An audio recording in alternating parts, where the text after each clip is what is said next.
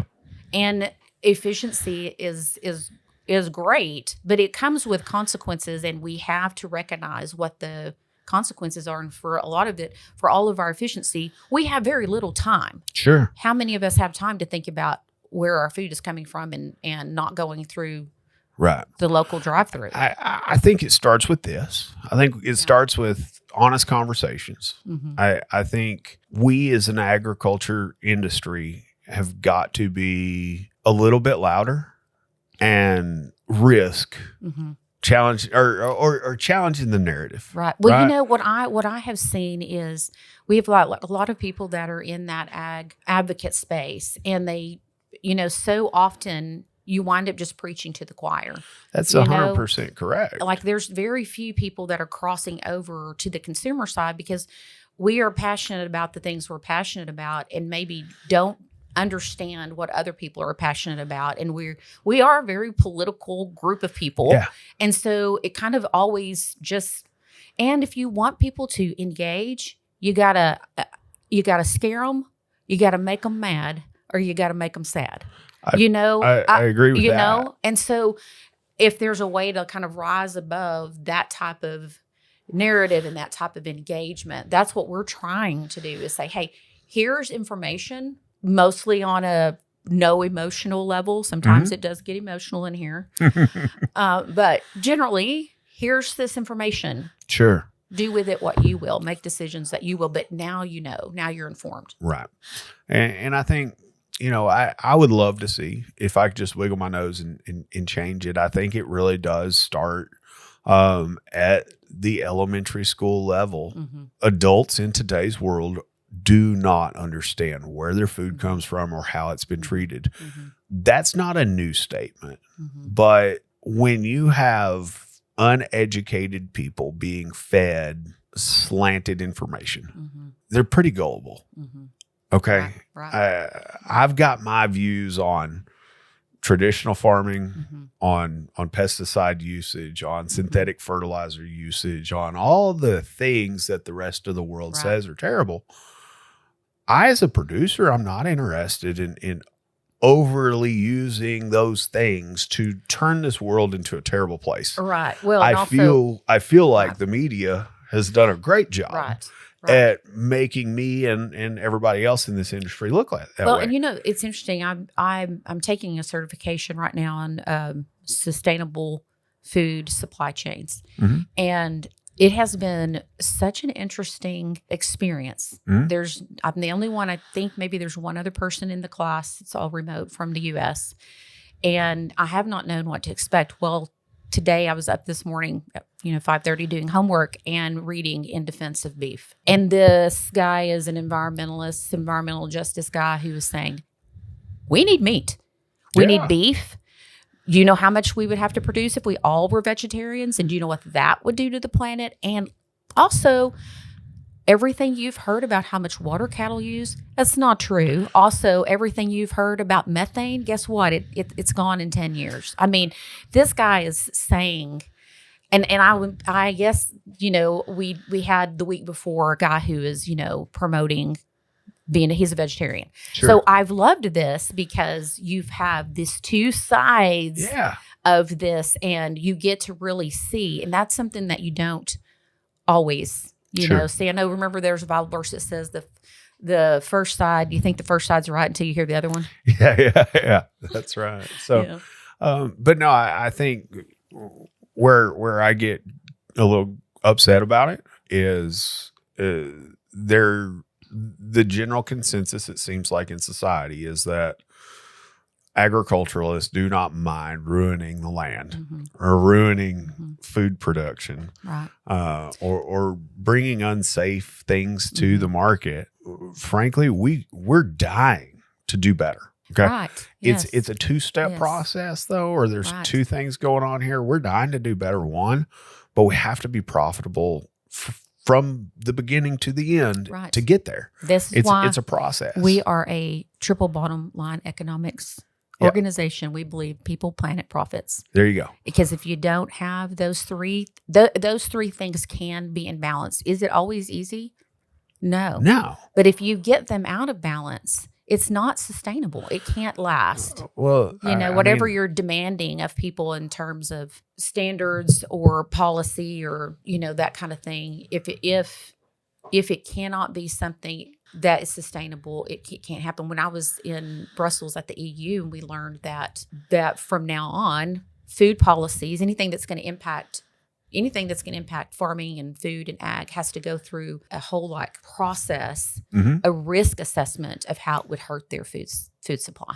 Sure. So because they're like, oh, we want to eat. Right. Here's my question around that process.